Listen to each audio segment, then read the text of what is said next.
Ace of Aces, the game that seemed to slip under the radar for many. But when it clicked, it really clicked.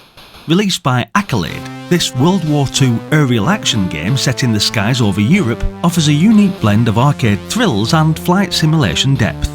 Unlike other flight sims that demand you learn the ropes of takeoff and landing, and sometimes crash half a dozen times in the process, Ace of Aces tosses you straight into the action. You're not mucking around with tedious takeoffs, just a quick scramble and you're away.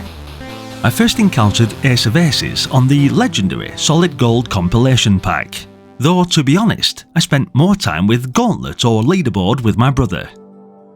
It wasn't until I was a little older that I finally gave the game a proper go, and that's when I started to appreciate the oddball complexity it brought to the table. The thing is, it's one of those games that you almost have to grow into. At first glance, it seems like a straightforward shoot 'em up, but the more you play, the more layers you peel back. You're piloting the famed RAF Mosquito bomber, the Wooden Wonder, which, according to history, was one of the most versatile aircraft of World War II. In this game, you'll be taking on everything from V1 rockets, or as they're affectionately known, buzz bombs, to enemy bombers and U-boats, all while keeping your engines in check and navigating through thunderstorms. The missions are varied enough to keep you from getting too comfortable. Bomb a train carrying German soldiers and POWs, sink U-boats, shoot down Junkers bombers, or intercept those infamous V1s. The game's mission structure is simple but effective.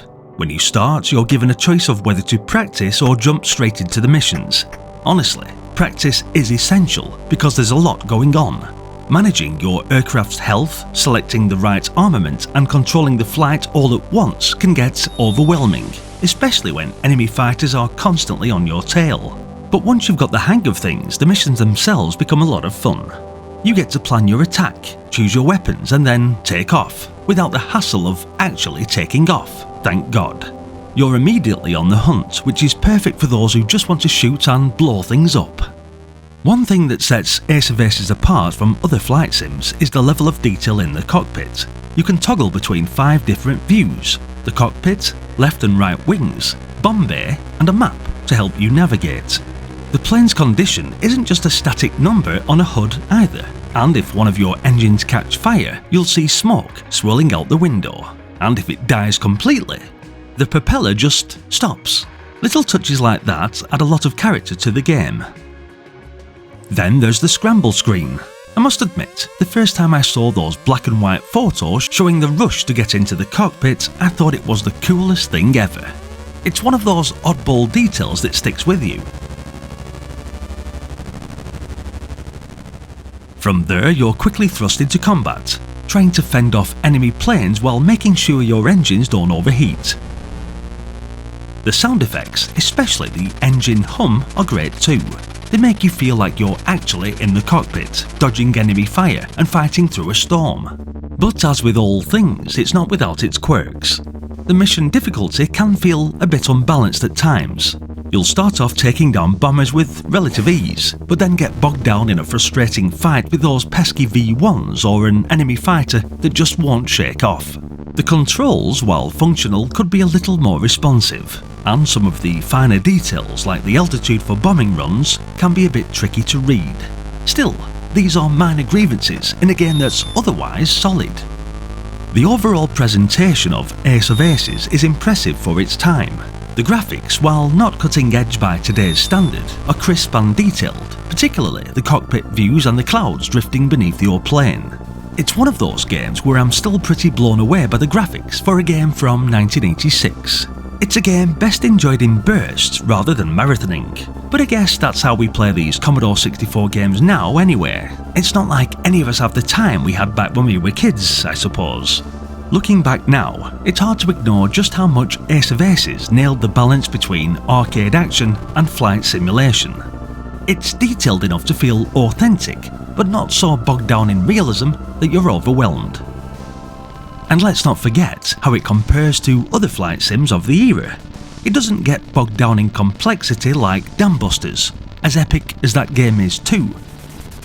Nor does it push the limits of what's possible on the humble Commodore 64. but what it does well. It's a game that makes you feel like a hero, dodging enemy fire, bombing your targets and getting home safely after a successful mission. I mean, you won't be landing your Mosquito, but then again, who really wants to do that when there are more bombs to drop, more targets to shoot at, and a few more fighters to blast out of the sky? In the end, Ace of Aces isn't a game you'll play constantly, but it's certainly one worth coming back to every now and then, if only to relive those heroic moments and feel the wind rushing past your bomber's wings. If you ever find yourself looking for something that's easy to pick up, hard to put down, and a hell of a lot of fun in short bursts, then Ace of Aces might just be the game you didn't know you were looking for. So if you're in the mood for a bit of nostalgic flying and have a spare few minutes or hours to waste, get it fired up and give it a whirl. You won't regret it. Bomb a few trains and shoot down some planes just like the old days. Big thumbs up. Oh, and if you want to read the manual, then be sure to head over to www.cheekycommodoregamer.co.uk, where I am attaching the game manuals to all of the games where applicable, so you can either read them directly from the website or download them to read to your heart's content. Hopefully it's a useful site for things like this, as there's nothing worse than fishing all over the internet for manuals when they should be curated and held in one place. That's the plan anyway. Right, well, I'm off. Hit subscribe and continue with me on this epic journey down memory lane. And hopefully, I'll see you all in the next one. Until then, bye for now.